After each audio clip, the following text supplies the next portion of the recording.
মঙ্গলবার বিকেল 4:30 নাগাদ বীরপাড়া থানার 48 নম্বর এশিয়ান হাইয়ের ডিমরিমা চা বাগানে মোটরবাইক দুর্ঘটনায় আহত হলেন দুই যুবক।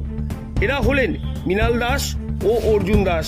বীরপাড়া থেকে ঘাটপাড় সরু গ্রামে যাওয়ার পথে ডিমরিমা চা বাগানের কাছে একটি ডাম্পার ওই যুবকের মোটর সাইকেলকে ধাক্কা মারে। মৃণাল দাস অল্প আঘাত পেয়েছেন।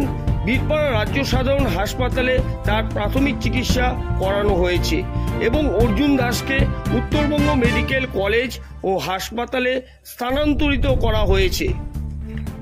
বীরপাড়া আসলাম আমরা, বীরপাড়া ইলেকট্রিক অফিসে কারেন্টের বিল দিতে এসেছিলাম। কারেন্টের বিল দিয়ে আমরা বাড়ি যাচ্ছি। আমাদের বাড়ি ঘাটপাড় সরুগ্রাম, খগেনার থেকে 3-4 কিলোমিটার ভিতরে। আমরা দুজন বাইক নিয়ে যাচ্ছি। রাস্তা অনেক গাড়ি, একটা ডাম্পার একটা পিকআপকে ওভারটেক করতেছিল।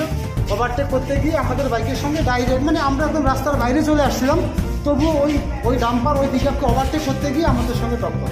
এবার নসিব ভালো, আমি রাস্তার পাশে পড়ে গেছি। আমাদের যে বাইক চালাইছিল কি নাম ওনার? ওনার নাম অর্জুন দাস। আর আপনার নাম? আমার নাম মৃণাল দাস। আমরা দুজনেই এসেছিলাম কারেন্টের বিল দিয়ে ইলেকট্রিক অফিস থেকে বাড়ি যাচ্ছি। আপনার বাড়ি?